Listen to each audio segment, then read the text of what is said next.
A flashlight suddenly fell under the bed. I quickly turned it to the other side. Fortunately, when the kidnapper picked it up, he didn't notice me, but one of his partners seemed to sense something and turned the light on.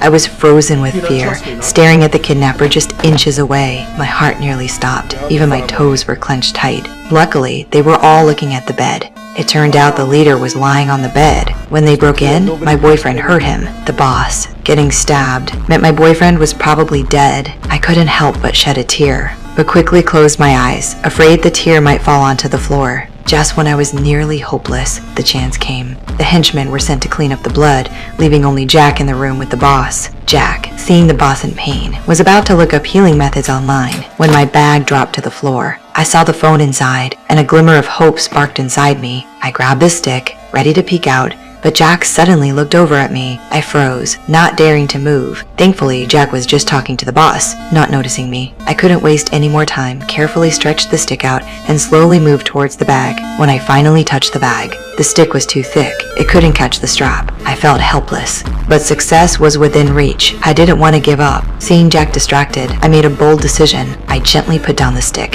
held my breath, and crawled out. Right under the noses of the two kidnappers, I successfully grabbed the bag. I quickly took out my phone to call the police, but halfway through the text, the phone died from lack of battery. I was completely hopeless. What made it worse was, I heard Jack's voice, saying the healing method he found was to lift the boss and the bed together. It seemed I was about to be exposed, so I closed my eyes and prepared to accept my fate. 3. Wait.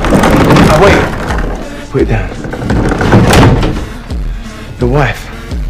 She's a doctor.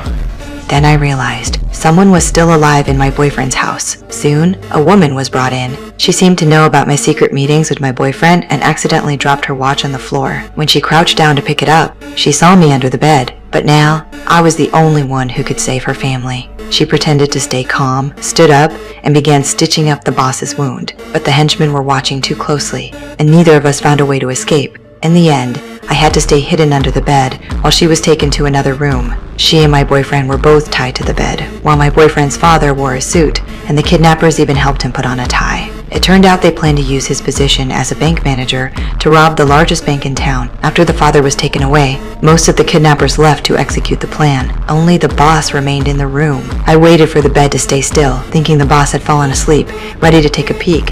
But Jack suddenly walked in. Fortunately, he didn't notice me, but the conversation that followed made my eyes widen in terror.